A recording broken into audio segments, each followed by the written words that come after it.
Welcome back, everyone, to Football Focus SG podcast with myself, Ais, and Mr. JB. And what better way to start our first episode of 2025 with a very, very special guest here today?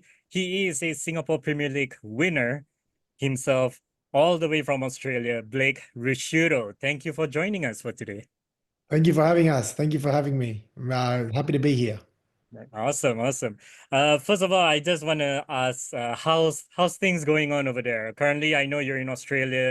Is everything fine? Since you left, Singapore. Look, yeah, everything's going well.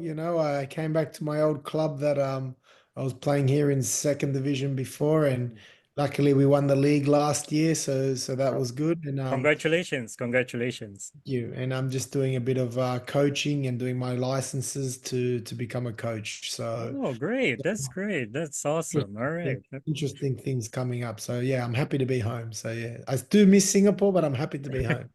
Yeah, and to be fair, us as a Singapore football fan who watch SPL, we do miss your presence actually in the field because you have a certain presence and aura or style in the field. Like you kind of stand out in those years, especially when you start joining Singapore Premier League in 2019. So Thank you. before we move on, of course, co-host Mr. JB, how are you doing as well today? Yeah. A little bit under the weather, but other than that, pretty good, pretty good. Yeah, well, yeah, Singapore's a little bit under the weather, huh, than Australia. Yeah, very much. All right. Mr. Blake, if you don't mind, normally, whenever we have a guest, we would like to let you guys introduce a little bit of yourself. Just share a little bit of yourself, of what team do you maybe support, who do you idolize, how do you get into football? Give a little bit of a brief intro, if that's okay. Yeah, no problem. Look, obviously, I'm Blake Ricciuto.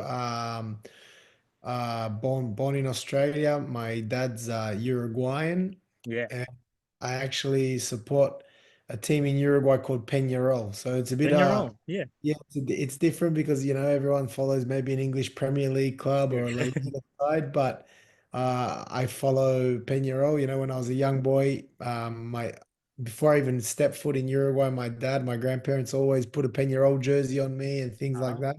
So, nice. so that's the team I support. And Yeah. when I was lucky enough to go to Uruguay to play for them as well, Mm, which was a very touching moment. But yeah, so that's who I support. And yeah, who got me into football? My dad, obviously. My brother, I have an older brother who used to play when he was younger, mm, and I was about three, and he would have been about six, and he was playing, and I used to watch him, and I used to always want to play and have a football at my feet.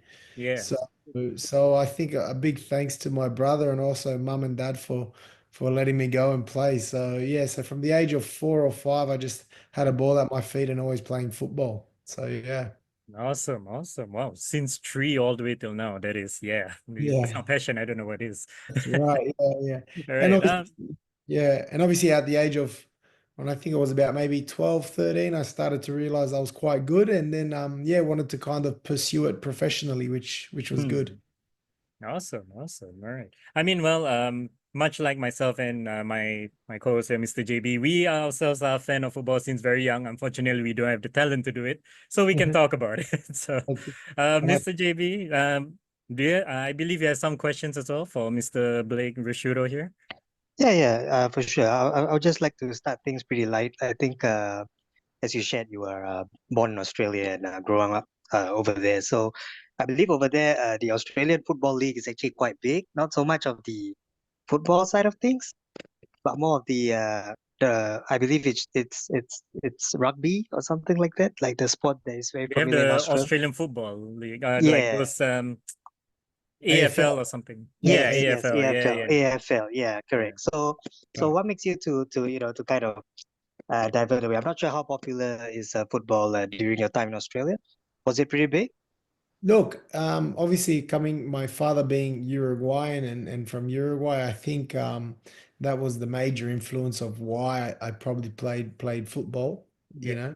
know. But obviously at school, I went to a school where there was a lot of South Americans, like Colombians. There was a lot of Greek backgrounds and things like that. So they all love football, but at the same time, there was a big influence of rugby league as well. So not just AFL, but rugby league.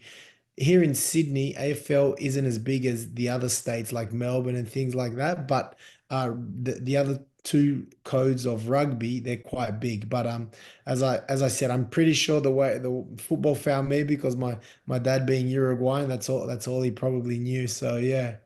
Mm, nice, nice. That was cool. All right, I got one as well. I'm sorry, this is going to be a little bit of an interview That's Q&A okay. because you know we are normally whenever we have guests, we idolize you guys. Really, we, That's we really do because we grow up watching all the way till now, and we yeah. know you guys, so it means a lot to us.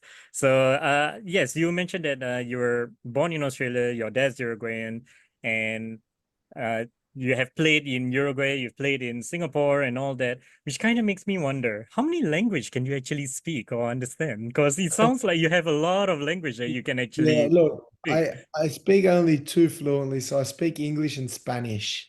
Oh, So English and Spanish, all yeah, I didn't get to pick up maybe little bits and pieces of Malay here and there, but right. not enough to speak, you know. Could you share a bit? What's the Malay word that you've Uh, learned here? Pretty much only kiri kanan, so left and right, so that's about it, Hey, you just know what? That's good enough already. makan, and that's about Yeah, it. Makan. Yeah.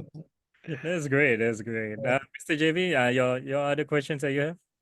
Yeah, yeah. I mean, growing up, do you have any particular footballer that you look up to, or perhaps try to emulate in terms of your game style? Is there any international football or local football? Yeah, look, to be honest, I kind of there were two footballers. Obviously, as my dad being Uruguayan, I always loved watching Diego Forlan play. Oh, what But, a player. what a player, yeah. Obviously, different style to me, but I used to love watching him play. And then as I was getting older, I used to love watching Steven Gerrard. So Steven Oh, Gerrard, wow. yeah, he was probably one of my favorite players to actually watch and idolize. I really, hard tackler, very, very smart footballer, long range shooting. So, and the way he could bring a team up, with just his leadership was second to none. So I think, probably Diego Forlan and Steven Gerrard. So yeah. All right. That's cool, actually. All right. Yeah. Just another question as well, if you don't mind. Uh, No problem. yeah. So, I'm just wondering that about this. You are known for your hair when you're playing on the field. Is Yeah. there a reason why you decided to keep that certain style, or is there like a? No, to be honest, look, when I was in Uruguay, one day I just kind of said, "Oh, I just want to grow my hair," and I started letting it grow, and then since then it became some sort of a trademark. Yeah, And yeah, and I left it because I think now if I get it cut, then people will probably not recognize me anymore. So I have to just leave it. So yeah, I cut it a little bit, yeah. but it's still there. You know what I mean? It's No, still no, there. it's still there, still there. But Yeah, still but look great. I did cut it a little bit. So yeah, there's How, just what was that's the a longest that you kept your hair for? What was the longest that you kept? think when I was at DPMM. In DPMM, it was really long. Oh, Yeah, when I was playing for DPMM, it was long. It was down here. It was like shape. But now as I'm getting older, I think I'm losing a bit. So that's why it's a little bit thinner at the moment. But yeah, no, I think when DPMM, it was like really Afro, nearly like Valderrama back in the yeah. days. Oh, yeah. Valderrama, I mean, he's known for their hair. Yeah. That's right. Yeah. Mr. Jerry, back to you. Some more questions you have? Yeah, I mean, I believe mostly you've been playing in the central midfielder role. So I was just wondering if that is the position of your choice, or does it come naturally as training goes by? The coach recommend you to play as a central midfield, or do you have a particular position that you actually started off before transitioning, if there is any? Yeah, look, during my youth time, as really younger, maybe before like nines, tens, 11, 12, between the age of maybe 10 and 15, 16, I could say, I was center mid. And then I got changed at the age of 15, I got changed to a right back. And I actually made my first grade debut as a right back here in Australia in the third division at the time. Mhm. And I was playing right back. But when I went to Uruguay, I was trialing at a club as a right back, and then they said, "Oh, go into center midfield." And when I tried center midfield, from then on, I didn't move. I stayed as a center midfield, and yeah, and I did really well. And since then, it kind of stuck, and now I'm a center midfielder. And to be honest, currently I'm playing as a center back for Oh, Rockwell, so for my club. So I just yeah. kind of move further back. If I keep going further back, I might be taking Fasha's spot in between posts. Yeah. Well, I mean, we just had the news about Fasha actually announced retirement. So Yeah, yeah. so yeah, so man, So you might as well took his place then, I unfortunately. might have to give them a call. Yeah, I think Yeah, he just yeah. announced like just a few weeks ago, didn't he? Yeah, I I think saw that. Yeah, I yeah, messaged you. Yeah, so yeah. Yeah, yeah. yeah, yeah, probably a couple of weeks back, and I think it's quite interesting because during your career, in particular at Tanjong Pagar, on that front end, it's more like there was this particular season where we are unsure if you're going to be back, and then they actually re-signed you. I'm not sure which year. It's probably 22, 23, probably. Yes, 20, sorry, no, the after the 21 season and Yeah, then the 22 season I came back and signed. Yes. yeah, that's right. Was it an easy decision to come back, or was there, a bit of contemplating here and there? To be honest, I, I left. I wanted to leave on my own terms, Mm-hmm. and I wanted to explore other options. Yeah, And I did sign a contract in Persik Kediri in Indonesia, and at that time, at that time, I think Tanjong Pagar were looking for to sign someone else. right. But the Percy Kadiri deal kind of fell through because I got COVID and they weren't going to wait for me. So then Alam Shah called me and Mm-hmm. said, "Look, do you want to come back?" Um, and it wasn't I was like, "Oh," and then I kind of clicked, and the fact that Alam Shah really wanted me to come back, I said, Mm-hmm. "You know what? I'm going to come back." You know what I mean? So that was it was a good decision because that year was quite a good year for us. Like I Yeah, thought that we started off very well. We kind of dropped yeah. off at the end, but it was one of the best seasons we had at Tanjong Pagar since the comeback. So yeah. Mm. Yeah, yeah, definitely. I think that is one of the breakthroughs as well. I think you yourself scoring some goals as well. Yeah. Some pretty decent ones. Yeah. So I mean, don't mind Faiz if I just add on another No, go question to ahead, this. man. It's Go more ahead. like yeah. I mean, knowing you, I mean, you seems like a nomad, like a traveler. You've seen different leagues and stuff. So uh, the transition, I believe, to the SPL definitely helps with you playing back then for I think for DPMM because back then I think DPMM is already part of the SPL, the Singapore Premier League. So just a little bit deeper, what do you think is the difference between football in terms of Australia and Singapore Premier League? Do you think there is some similarities or differences in terms of the standards? Because um, I understand that for SPL, there's been ups and downs in terms of the transitioning period. There were the glory days where SPL started much earlier back in 95, 96. And then, it kind of weaves in a little bit. And then now with Lion City Sailors and etc., the excitement sort of tries to come back again. So I was just wondering whether there's a difference in terms of the footballing standard as what you're playing right now in the Australian League as well as the SPL. Like, don't mind sharing. Yeah, look, it's very, very hard to compare two different leagues because in the way that there's different game styles, different, Mhm. the heat and things like that. But here in Australia, in this league, I feel like there's some very, very good players. And because in here in Australia, there's a lot of footballers, and there's only 12 professional teams in the A League, so that the second division is very strong as well because there's a lot of players coming going. Two players from our team last year, one signed at the Western Sydney Wanderers, and the other one Oh, signed at Sydney FC this mm. season. So it's Wow. Wow. quite a high level, Very silent. and it's very fast paced and quite physical in comparison to the Singapore Premier League, where I think it's in the Singapore League, just no, I wouldn't say sometimes because of the weather, I think it's a little bit slower paced. Mm, Yeah. I feel like here in my league, it's high press. There's a yeah. always something happening, not enough time on the ball. Whereas in the Singapore League, you kind of have a bit more room, you got a bit more time. Doesn't mean it's easier, Yeah. but and I think here, I think sometimes defensively in the Australian League, they're a bit more. You see, there's a lot of games where in the Singapore Premier League, they're high scoring games. Yeah. I think Yeah. there's very good attacking football in Singapore, but defensively not as strong maybe as this league here. But maybe attacking wise could be, a little bit better. And especially I feel like there's a big difference between the top teams and the bottom teams, as there is here in the second division Australia. But I think there's a big gap between, the Lion City Sailors, Yeah. companies and other clubs currently, I Yep. think, the gap, if the gap gets a bit smaller, the clubs start to push the other ones, it could be very good.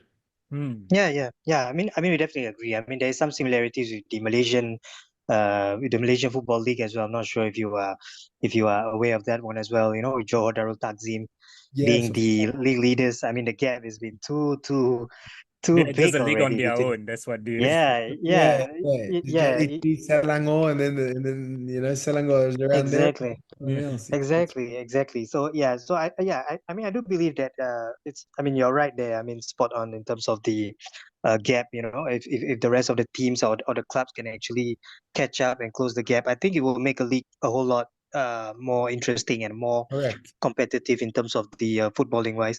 But what about the fans? Are Australian fans considered more football centric than Singapore? Like what do you think? Look, it depends here in the league I'm playing in, which is called MPL, the second division. Mhm. There's Yeah. a lot of clubs that have cultural background. So my club is a culturally Macedonian run Mhm. club, and there's clubs that are Croatian run or Italian run. Right. And Okay. so most of the cultural backgrounds will go and support these teams. You know what I mean? Mm, Right. Not right. we've got a big fan base. We get about sometimes we can get 5,000, 6,000 to a game, Mhm. and most predominantly being Macedonians. So Yeah. I feel like there's, and you know what the Europeans are like with their football. So in that sort of sense, since it's such a multicultural country, there's a lot of support in that sense. And as you said, like in Singapore, there's some clubs that are, have a good backing as well with fans. I always see Yeah. the Geylang fans always out and Yeah. forth. Yeah. Paga have a couple there Yep. that are every single game, but they Mhm. just the amount of numbers. You know what I mean? Yeah. So Yeah.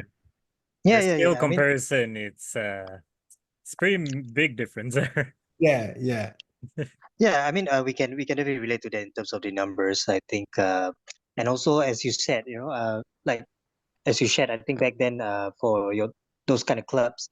For Singapore, I think because the space is quite small, so even in the Eastern Derby like Tampines and Geylang, for example, you won't see people staying just in Tampines supporting Tampines. You know what I mean. So that's I think the right. fans are pretty well spread out in that sense.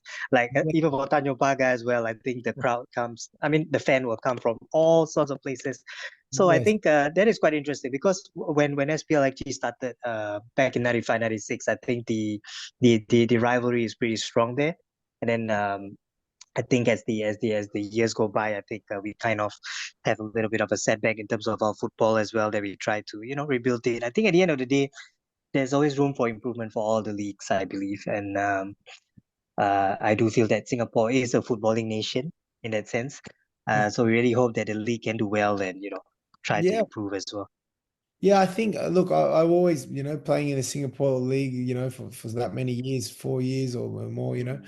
I always thought that maybe, there is a lot of potential. Like there is so much potential, but I feel like they're not tapping into that potential at the moment. You know what I mean? Like Yeah. I Mhm. used to Right. see Yeah.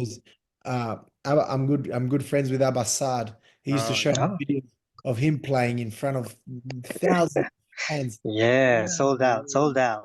Sold out. So things like that. And then when the national team play, Singapore national team play, there is crowd there. I went and watched Lion Yeah, City versus Tottenham, and there was big crowds, or yeah, Tottenham versus Liverpool. But I just feel like, people have this negative thought to the local game, but Yeah. they just go out and watch it, they'll realize that, there is some good quality, and there is some very good games. Yeah. And I think the lack of marketing and things like that, potentially we could grow the game a bit more in Singapore, which I think will be very important. And, the attract more crowds, better players and things like that. It will just eventually grow. So as I said, and as you guys know, there's a lot of potential. And I think Singapore is a footballing nation also. So yeah. Yeah, yeah, for sure. Spot on. I think in terms of the publicity, the marketing, as you share, I think Lion City Sailors have kind of come up with that mold, to be a professional league. So let's hope that the rest of the clubs will try to keep up, and hopefully, football will get better. And yeah, having said that as well, I think Australia also is part of the Asian continent now in terms of the football uh, in terms of the footballing continent-wise. I think previously it was under the Oceania region, right? Yes, Where correct. usually the World Cup qualifiers, if I recall correctly, you guys always have to go against the South Americans just to Correct. qualify. It was Yeah. always against Uruguay or something Yeah. like that, and Always. it's always Yeah. difficult. Yeah, but now I think with Australia joining the Asian continent, I think footballing wise, I think it's much more interesting. And I've always Yeah. feel that Australia has been always been supposedly, I feel personally, to represent Asia because we are much closer to Indonesia and all that region as well. So yeah, I mean, I do feel that Australia-wise football is pretty big as well. Yeah, look, Australia is growing. It's the A League, and as you said, Australia now being in the Asian region and things like that. I think Sydney FC just qualified for the quarterfinals last night of the Hmm. Champions Yep. League. Yeah. So that's quite big, and I think last season Central Coast won the AFC Cup.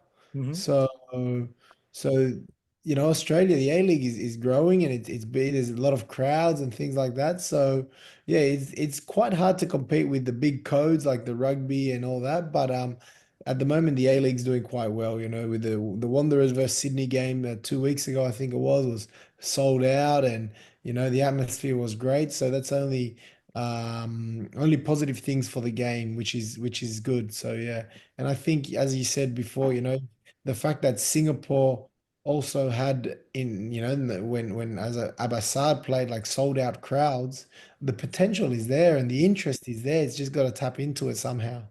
Yeah, yeah. I mean, we really hope that. I mean, throughout the podcast that we have been doing so far over the years, we spoke to different fans, different footballers, and etc. Most of them do mention that Singapore as a football can definitely grow. I feel like almost all local football can definitely grow, but it's kind of like what you say. It's just how do we tap on that Yeah, potential? How do we actually progress with that? yeah. It's To unlock that. Yeah, it's funny because when I was in Singapore and I'd go out for dinner and I'd meet a few friends and their friends would be like, "Oh, what do you do here?" I was like, "Oh, I play football." It's like, "Oh, is there a professional league in Singapore?" So some people, expats, even living in Singapore, don't even know there's a professional Yeah, football yeah. league. It has So been a bit of a decline in terms of reputation wise, but Yeah, I mean, in we terms of the can media understand where publicity, it's coming from. yeah, I mean, even the media publicity, I mean, it's quite spot on there from Blake because yeah, if some of the expats who's been working here don't even know we have a professional league, then work definitely needs to be done, especially getting the word out. that's I that's think yeah, it's as simple as that. and I don't think it's a hard thing to do. Is just get the word out, really. You know what I Yeah, mean? Like it can't be, just a bit of marketing and things like that. So yeah, but other than that, as you guys know, every league has room to grow, and obviously, I think the Singapore league is a is can be it's got a lot of potential. It can be very big. So yeah. yeah, Mhm. Right. All right, that's great, that's great. But do you still follow the SPL right of now? I mean, course, since you're yeah, not in yeah, it, yeah. yeah, yeah. I'm always watching. I can follow Tanjong Pagar, DPMM. I'm always watching their Yeah. game. So yeah. Bit of Lion City. So yeah, always keep my eye on that, and I keep in contact with some of my ex teammates. So that's That's good. great. That's great. That's great. All right, just a couple more questions before we can actually Okay. also talk about the other topics in football that we can share. So I do want to ask as well that your would you consider the year that you had with DPMM winning the SPL was a highlight of your football career? It will be up there because obviously playing for Peñarol in even in those the reserves, that was a Mm, big moment for me because as you know, my family was a supporter. But I think yeah, the 2019 year with DPMM, yeah. I scored some important goals and we had a very good team and yeah, that was a big thing. Yeah, especially my first year going into Asian football to win the league. Yeah, I think that was massive for us. So yeah, that's probably one of my highlights. It has to be. Yeah. Yeah, and if I'm not mistaken, I'm not sure if this is true, but you can correct us if we're wrong, that when you joined your boyhood club, Peñarol, you were actually signed by a Juventus legend over there, weren't Right. you? Was it Paulo Montero that signs Yes, you? correct. Yes, So, yes. so what was that experience like? Because I'm sure you, at that point in time, you probably knew about this player from Uruguay of Paulo Montero playing in Juventus and him personally signing you over. That must be quite a feeling, isn't it? Yeah, it was funny because I was actually trialing with Peñarol and the coach prior to Montero, he was interested, but then he got moved to first grade, so he got Oh, the top job, and then Paolo Montero came in, and I said, "Oh, I'm gonna have to try, like impress again so that he can sign." So I was yeah. on trial, and then Paolo Montero came, and within 2 weeks, he said, "We're gonna sign you," and not only the fact that the signing for Peñarol was a big thing, but the fact that, Paulo Montero, such a legend of the game, you Yeah. know, such a humble guy, football IQ is unbelievable, would Mm. sign me was a very big feeling for me. So yeah, that was massive for me. So yeah. And also, I guess, I mean, well, I'm sorry if I'm using a little bit of wiki here to find out, but no offense. But you actually played in the Danubio Reserve with an actual player that's playing in Atletico Madrid now, also known as Jose Jimenez. Was that true? No, actually he left so this he was I think he wasn't playing. He went to he left Danubio as I arrived at Oh, Monero. right, I right. actually played with I don't know if you know Nathan Nandez who used to Yes, play for Nathan Hernandez. Cagliari. Yeah, Nathan Nandez, he played in Cagliari, wasn't it? yes, Yeah, Cagliari. yeah. He's currently in Al Qadsia in Saudi Arabia with Aubameyang. Oh, yeah, So yeah, yeah. Alcatia there. Yes, correct. yeah, so yeah, he's currently playing there. Me and him used to play in the midfield together in Peñarol. So Oh, yeah, that's I cool. play. Yeah, Oh, wow. All right. One last question. For yes. myself, I'm not sure about Mr. JB, but since you mentioned that you're taking the coaching license now, first of all, congratulations. Hopefully, Thank you. you do flourish in that. But if I were to just get a little bit insight from you, if you can describe yourself, because now you're trying to be a coach, what type or what style of coach would you consider yourself to be?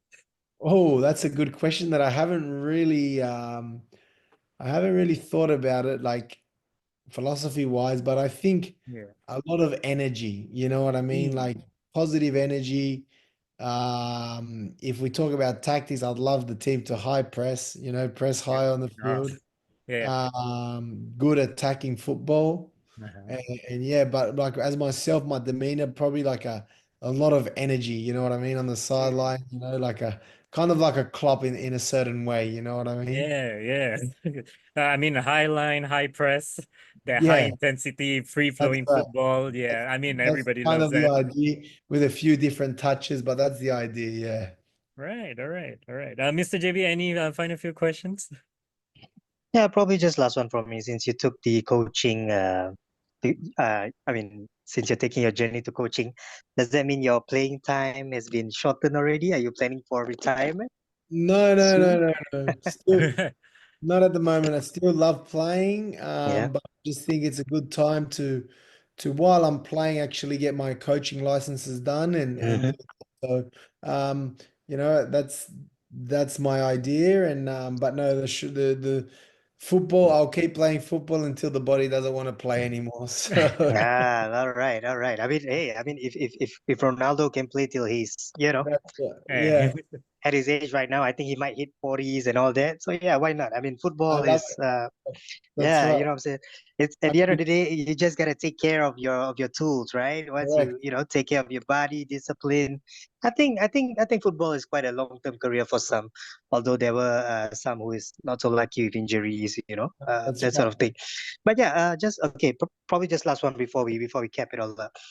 Like the Australian national team, how difficult is it as a footballer to get even a breakthrough in that national team spot? Yeah, I think look, the Australian national team squad at the moment is very, very competitive. Yep.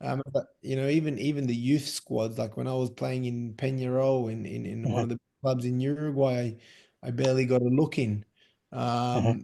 And now there's a lot of young kids coming through in the A League, which are very good footballers. And Hmm. as I said, there's a big pool as well. Like here in the second division, we got some very, I think in one of our team, we got the under 17 Australian youth player who's currently playing in my team.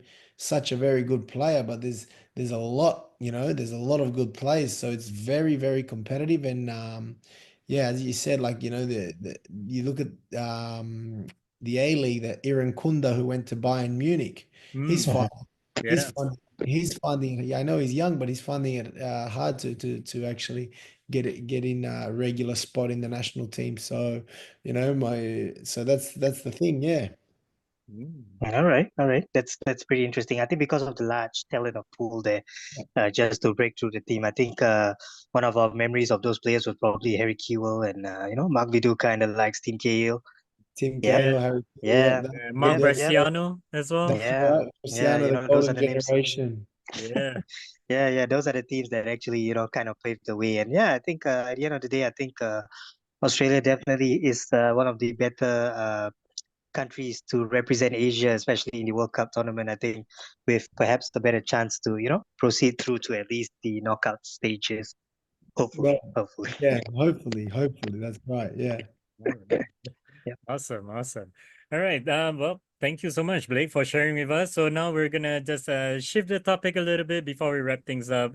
Normally, we would like to do a little bit of recap about leagues that's going on around us because we do watch. I mean, well, unfortunately, Singapore mostly known just for Singapore Premier League and the English Premier League is what we all watch. But we try our best to keep in tap with other leagues like the La Liga, Serie A, and all the other leagues as much as you can. Even the AFC Champions League that's going on right now. I think Lion City is having a match right now. He's also, Oh, we're trying to yeah. keeping in tab right now. So, Mr. JB, I'm just gonna go to you first. It's been a while since we talk about the SPL, and looking at the table as we speak, Hmm. is it looks like a bit of a runaway or advantage given to LCS at the moment, isn't it? Yeah, I mean they are the team to beat. Mhm. Just looking at it, especially after LB Rex, kind of changed to a localized club as well. Although I do feel that Tampines is the next best to actually catch up, but I mean the gap is there. The gap is there, and we all know SPL is a long league. I would say in terms of fixture wise. Yeah. So yeah, but looking at the gap, I do feel that it's Lion City Sailors for the taking unless something happens, probably if they progress in the ACL and probably perhaps the matches stacked up and then there are some injuries here and there, and perhaps they may start dropping points. But Mm. yeah, other than that, I think the gap is there that we can see. I think Geylang. I mean, my gut feeling still want Geylang to be, up there, but I think defensive wise, there are some holes here and there. Although they are striker at the moment, one of my favorite players right there. Yeah. Doi. Yeah. Uh, Tomoyuki Doi, yeah. yeah, he's been scoring left, right, center, but I think at the moment it's just Lion City Steelers for the taking. Yeah. Yeah. And sorry to interrupt there also, Blake. Since you say you did mention about keeping in track about the SPL, I know Tanjong Pagar does not look good at the moment for your ex, unfortunately. But were you surprised that they are actually down there if you happen to saw? Look, to be honest, lately you can see a change since Alam Shah has come back. There Yeah, has been, there it doesn't feel, you go what you can watch a Tanjong Pagar game and you think, okay, they might give it a bit of a fight. yeah, I think they beat DPMM. I think they drew with Young Lions or they beat Young Lions. I'm not sure, yeah, but prior to Alam Shah's arrival, they were just getting beat, and it was just how many goals they're going to concede today. You know what I mean? So yeah. in that sort It's of way. quite astounding a bit. Yeah. But look, when I left, I had a sort of idea that, Tanjong Pagar were going a different route. They Mm, wanted to kind of bring in youngsters. from the under 21s, I think it was, the under 23s, I think it's that won the league because they won the youth won the league, Ah, and right. so they wanted to bring those players up Mm-hmm. and and try and do kind of like a rebuild kind of thing, you know what I mean? Yeah. And I I honestly felt that, the young kids they weren't ready. Maybe one or two could have been ready, but not a Yeah. whole bunch of them at the moment. So So basically they're in a transition in a way. yes, that's right. They were more in a transition sort of way, and the results were becoming a little bit secondary, and they wanted to kind of promote homegrown talent. Mm. Understandable, but in Yeah. first team football, as we know, results is what matters. So Yeah. Yeah. but now that with Alam Shah's arrival, there's things that a lot more positive than what it Mm. was beforehand. So yeah, Yeah, that's very true. I think like what you mentioned earlier, especially with that win over Brunei DPMM, we can kind of see there's like a little bit of a turnaround there. There's a little bit of a fight, like what you said. yeah, And, they have a lot more that they can show. And like Mr. JB as well said, there's so many fixtures for this. And correct. I'm not sure for you, Blake. You have played our fixtures for 3 seasons now. Is it very exhausting for player level to play in that number of fixtures? Look, the thing is, I've played so many times that they've all changed, haven't they? Sometimes we play Yeah. 2 rounds, 3 rounds, 4 rounds, Yeah. and now this does me. But look, it does get to a stage. It does kind of get exhausting, I think that there's some big breaks in between. I think that's the worst kind of part of it because you Yeah. have a big break and then you have to do a mini preseason again and get really Yeah. reset and things like that. But the season hasn't really finished, so you're not really mentally turning off. You're always thinking, you Yeah. always really want to be still ready in some Right. sort of way. So it does get a bit exhausting, but look, I loved playing my time in Singapore and I can't complain about anything about it and it was really a good time for me. So yeah. That is awesome. That is Ah, awesome. okay. I mean that's fairly fair. But what do you miss about Singapore? The food, the weather? Is there I don't anything think in anyone's gonna particular? say weather. Oh look, I love the sun, when the sun and look, the food, yeah, is great. I just the kind of lifestyle, waking up in the morning, going to training, I really enjoyed morning training before, nice and early, and yeah, even the league, the people around, always quite happy and always, so I feel like that's what I kind of miss about Singapore. So yeah. Do you have like a Mhm. favorite food while you're here when you're playing here? I'd probably have to say just chicken rice. So yeah, Ah, chicken rice. So pretty simple. So yeah, no, hey, it's a Ah, classic. You okay. can't go wrong with the classic there. that's right. That's right. Well, I was expecting durian, but okay. I mean, chicken rice is not so bad. I'm not a big fan of durian. Well, One to thing be I fair, well, to be fair, even well, to be fair, even me myself and my brother as well, we don't yeah, you we can't take durian. So, We may be local, but we yeah, uh but we we don't don't take feel durian that as well. local. Yeah, exactly. We don't fair take enough. durian as well. Yeah, Yeah. that's cool. Yep. Over to you, Faiz. All right. So gonna share a bit with you, Blake, about ourselves. As you can see, of course I do watch Singapore League, but I watch English Premier League as well, and this is my favorite team over here. Arsenal, yeah. So Arsenal, yep. And Mr. JB, well, of course you can't see him, but would you like to tell Blake who do you support? Well, the team that's currently in 15th spot, right?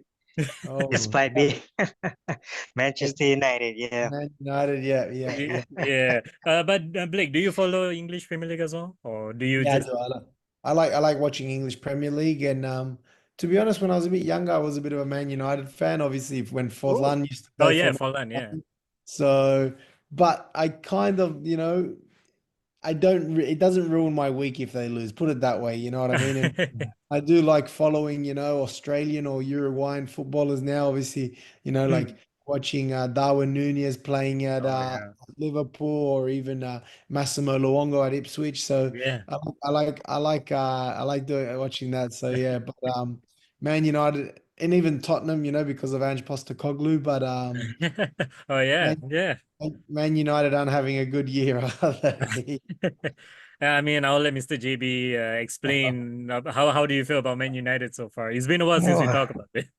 well, I mean, I don't know what to say. I wish we are in the same, predicament like Tanjong Pagar. I wish we can say we're in a transition, we're giving the youths, but no, I mean that is not the case, man. I mean there's so many, I don't know. I mean there's so many problems or probably issues off the field, on the field. As I've shared, I'm not sure if I've shared with you, Faiz, but I think this is just my personal view. I mean, I don't know what's going on back there, but I do feel that it should have stuck with Ten Hag a little bit. You know what I'm saying? Ooh, I mean, I do feel Mr. that the mid, Unpopular opinion is back. yeah, I, exactly. I mean, I mean, it is a hot take. It is a hot take, but I do feel that if you're gonna change a manager, don't do it mid-season. You know what I'm saying? This is just my take, right? I feel like Blake I has a think, question there for you. You yeah, want to? yeah, yeah, sure, Blake. funny, Yeah, no, just because jump in. I was going to ask if it was Yeah, a good decision to get rid of Ten Hag. There's a lot of mixed emotions for a lot of people. In my thoughts, I think even though they won was it the FA Cup or the league, well, the cup they won at the end of the season, Yeah. yeah, they should have gone with someone else. Yeah. Uh, you know what I mean? Give Yeah. They someone should have a whole ended there. preseason. Yeah, they should have ended it there. Give someone a whole preseason. You know Yeah. what I mean? I think that would have been the best decision in Man United. But it's all easy to look at in hindsight, isn't it? Yeah, But exactly. I mean, behind the scenes is like a whole other world yeah, that is that's right. happening there. yeah. But I mean, I the do front agree. page is For you know, for a manager, you want to have a team to build. You want to have preseason. You want to come in the season well. And I'm not sure if the reports are true, but yeah, it's something like they put an offer out to Amorim and they go like, you know, you got to take it now or leave it, you know.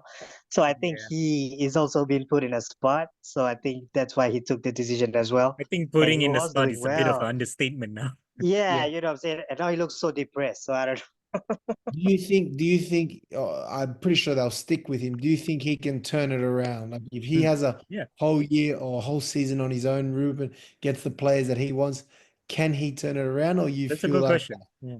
or you think that there's no chance they need to go a different way? Well, that's the thing. I mean, to be fair to him, if he's given preseason, if he's given the signings that he wants, and then with the philosophy that he loves to play the wing back roles, etc. And if that doesn't work, then probably yes. But as of now, I do feel, to be fair to him, we gotta give him the players that he wants, and at the same time, Gotta give give him the him time. time. Gotta But at give the him same time, we are 15th, and football is a result thing. You know, the last thing we want to see is relegation, which we are. You know, the game last weekend against Ange Oh, Postecoglou's Tottenham, that was a relegation fight, literally, for both teams, relegation battle. which is crazy, right? Coming Yeah. with both ends. Yeah. So, you know what I'm saying? I mean, he is stubborn as a manager, which has both pros and cons. I think Blake can relate to that as well. As a manager, to be fair, when you come in a team, you obviously want to be given the creativity and the charge to call the shots per se, because you are the one picking that 11 to go out there.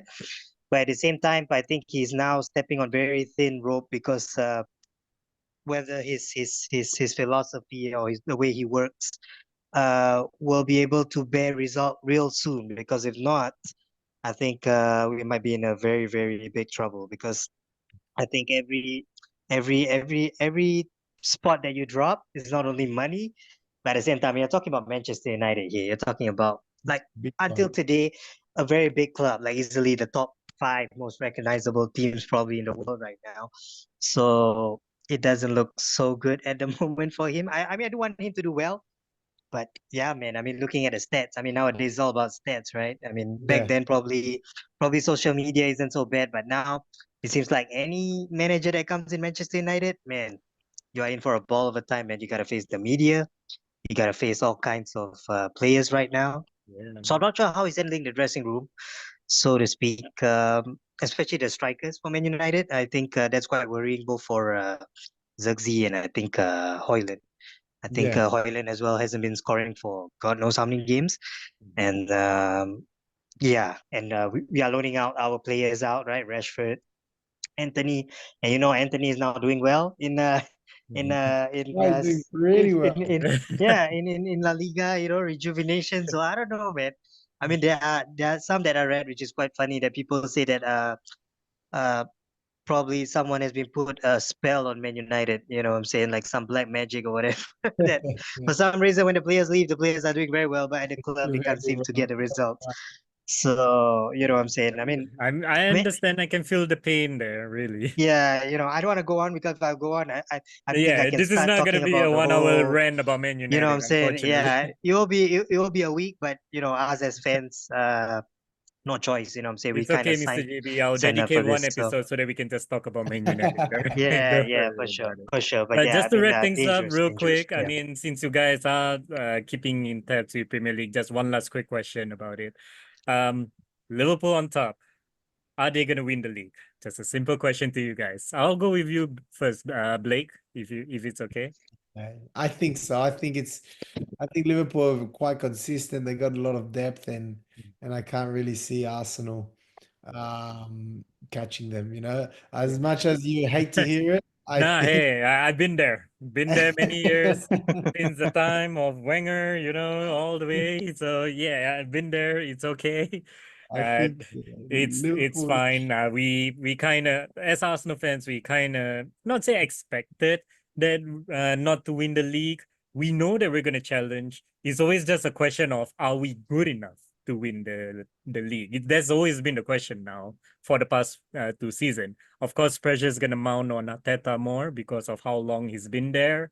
The project has been going on. And of course, one thing, like what everyone say, results is a business thing, and winning trophies is a thing. That's So right. they're just gonna mention, hey, your first year of FA Cup is the only thing. So yeah, pressure is definitely gonna mount. But if you ask me as Arsenal fan, are they going in the right direction? I still feel like they are. It's just time is a little bit against Arteta, is what I would say for sure. Not like to the point of like have to get rid of him, but no, I just feel like with the media, you know how English media tend to Yeah, like yeah. they pressure like my God, like nobody business. So he gets to a point at some point. Well, having said that, at least I'm quite glad. If Arsenal finish second and Man U finish 15, it makes no difference, right? Oh, Because come there's only on. one trophy that can be given. So It makes yeah. no difference. It makes 13 position difference between us, all right? I know in terms of trophy, Emery is 0, Arteta 0. I get that. Well, at the end of the day, league is a marathon, right? And there can only be one winner. So finishing runners up, I But don't know. Some but what people, do you think, Mr. JB? Do you think yeah. Liverpool's gonna run away with the title now? If I'm following my non-biased fan side, I would say yes. They are the team to run away with it. But lately, the results, I mean, they have been dropping points, but they still manage to Draw not. most of the time. Yeah, you know what I'm saying. They don't like lose badly or anything like that. So yeah, they are definitely the favorites. Although my fan side, I would want Arsenal to win it. Why not? Yeah. I would want Arsenal to catch up. Yeah, you guys have been suffering for pretty long, so Yeah, I would yeah. like to see Arsenal win as well, to be fair. Uh, I appreciate you guys, but it is our own failure that we have been going through. It's a hope that kills you, and we know as Arsenal fans for years now. But hey, nonetheless, we have come to the end of the part one of our podcast. So, for viewers and listeners, do stick around for part two. It's gonna be a simple quiz game. Our Football Focus SG quiz is back again between Mr. JB versus Blake. If you guys want to check it out, how these two gentlemen get along, do go and check it out. And gentlemen, it's a pleasure to have a podcast with you guys, and we'll see you guys in part two. Thank you Take very care. much.